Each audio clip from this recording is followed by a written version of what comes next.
ધંધુકામાં 65 કરોડના ખર્ચે નવનિર્માણ પામેલ ઓવરબ્રિજનું મંત્રી ઋષિકેશ પટેલના હસ્તે ઉદ્ઘાટન કરી ખુલ્લો મુકાયો।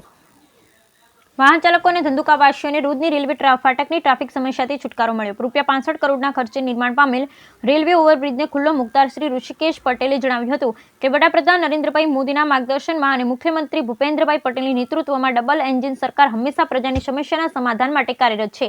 તત્કાલીન મુખ્યમંત્રી નરેન્દ્રભાઈ મોદીના નેતૃત્વમાં શરૂ થયેલી કન્યા કેળવણી અને શાળા પ્રવેશોત્સવ ઝુંબેશના પરિણામો આજે આપણે જોઈ રહ્યા છીએ। એ જ દિશામાં પ્રગતિ કરતા રાજ્યમાં આજે સ્ત્રી સશક્તિકરણ, કુપોષણ નાબૂદી, કન્યા કેળવણી માટે પ્રશંસનીય કામગીરી થઈ રહી છે। મંત્રી વડાપ્રધાન દ્વારા પર્યાવરણ જાળવણીની મુહિમ સ્વરૂપે શરૂ કરવામાં આવેલ એક પેડ માં કે નામ અભિયાનને મળેલા અભૂતપૂર્વ પ્રતિસાદનો પણ ઉલ્લેખ કરી ઉપસ્થિત સૌને વર્ષ 2047 સુધી વિકસિત ગુજરાતથી વિકસિત ભારત બનાવવાના સંકલ્પમાં પોતાનું યોગદાન આપવા અનુરોધ કર્યો હતો। આ પ્રસંગે ધારાસભ્ય કાળુભાઈ ડાભીએ પ્રાસંગિક ઉદ્બોધન કરતા લોકાર્પણ પામનાર નવીન રેલવે ઓવરબ્રિજ સહિત તાલુકામાં કરવામાં આવેલ વિવિધ વિકાસ કાર્યો પ્રજાજનોની સુખાકારીમાં વધારો કરશે એવો વિશ્વાસ વ્યક્ત કર્યો હતો। મંત્રી ઋષિકેશ પટેલ સહિત ઉપસ્થિત મહાનુભાવોએ ધંધુકા તાલુકાનું આકરૂ ખાતે પ્રજ્ઞશ્રી જોરાવરસિંહ જાદવના લોકકલા સંગ્રહાલય વિરાસત અને રાષ્ટ્રીય શાયર ઝવેરચંદ મેઘાણીના મ્યુઝિયમની પણ મુલાકાત લીધી હતી। લોકકલા સંગ્રહાલય વિરાસત ખાતે મંત્રીએ પ્રાચીન ચીજવસ્તુઓ અને ખ્યાતનામ ચિત્રકારોની કૃતિઓ નિહાળી ખુશી વ્યક્ત કરી હતી।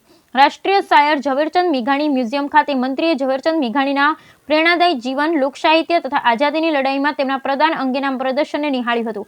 આ ઉપરાંત તેમણે કલાત્મક પ્રતિમાઓ તથા દુર્લભ તસવીરોનું પ્રદર્શન પણ નિહાળ્યું હતું। રેલવે ઓવરબ્રિજના લોકાર્પણ પ્રસંગે ધંધુકાના ધારાસભ્ય કાળુભાઈ ડાભી, જિલ્લા પંચાયત પ્રમુખ કંચનબા વાઘેલા, અમદાવાદ જિલ્લા કલેક્ટર પ્રવીણા ડીકે, જિલ્લા વિકાસ અધિકારી વિદે ખરે, અગ્રણી હર્ષદગીરી ગોસ્વામી, પૂર્વ ધારાસભ્ય ભરતભાઈ પંડ્યા તથા લાલજીભાઈ મેર, ધંધુકા ગુરુકુળના પૂજ્ય બાપુસ્વામી, એપીએમસીના ચેરમેન ચેતનસિંહ ચાવડા, જિલ્લા પંચાયતની વિવિધ સમિતિના વડા તથા સભ્યો સહિત સામાજિક આગેવાનો, સરકારી વિભાગના પદાધિકારી વગેરે ઉપસ્થિત રહ્યા હતા। બ્યુરો રિપોર્ટ મહેશભાઈ ઉતરિયા, સુરેન્દ્રનગર। કાળુભાઈ, આજના પ્રસંગે આ શુભ પ્રસંગે શું કહેશો?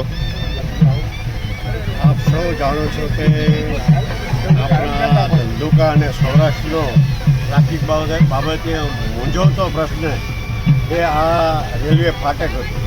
એના ઉપર આપણા સરકારશ્રીએ આ પુલ બનાવી અને આજે ઋષિકેશભાઈના હસ્તે લોકાર્પણ થઈ રહ્યું ત્યારે આખા સૌરાષ્ટ્ર અને ધંધુકા ખૂબ ખુશી અનુભવે છે।